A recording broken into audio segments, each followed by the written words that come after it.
नमस्कार, मैं आश्रुति वोहरा और आप देख रहे हैं नेक्स्ट नाइन न्यूज। बात करेंगे विनेश फोगाट को लेकर। इस बार जिस तरह से हरियाणा में विधानसभा चुनाव को लेकर लगातार तैयारियां तेज हो रखी हैं, कांग्रेस जो है वो कहीं ना कहीं अपनी कमर कस चुका है जीत का शंख बजाने के लिए। लेकिन दूसरी ओर जुलाना की सीट से विनेश फोगाट का चुनावी मैदान में उतरना भारतीय जनता पार्टी के लिए बड़ी चुनौती बन रहा है। और इसी के साथ साथ भारतीय जनता पार्टी के पूर्व सांसद बृजभूषण शरण सिंह ने भी कहीं ना कहीं विनेश फोगाट का खेल बिगाड़ने के लिए, विनेश फोगाट की राजनीति पर बड़ा प्रभाव डालने के लिए जुलाना की सीट पर चुनाव प्रचार हाल ही में करने की तमाम बड़ी घोषणाएं कर दी थी। खुद जुलाना की सीट पर पहुंचे भी थे, जनता से वाद संवाद भी किया था, बातचीत भी की थी। लेकिन अब कहा जा रहा है, माना जा रहा है कि जनता का जो मूड है वो बदल रहा है। एक बार फिर बृजभूषण शरण सिंह कहीं ना कहीं जुलाना की सीट से विनेश फोगाट के खिलाफ तमाम बनाने वाली रणनीतियों में सफल साबित हो सकते हैं, ऐसा लगातार माना जा रहा है। इसी बीच आपको जानकारी दे दें कि कल हरियाणा में विधानसभा चुनाव है, मतदान की प्रक्रिया है।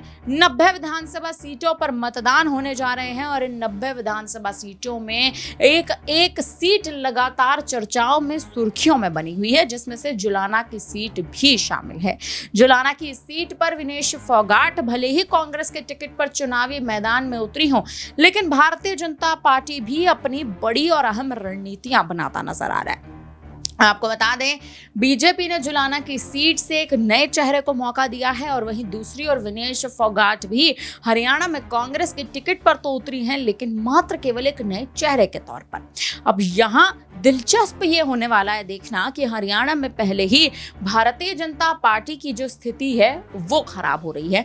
बीजेपी कहीं ना कहीं मजबूती लाने का प्रयास तो कर रही है, लेकिन मजबूत हो नहीं पा रही है।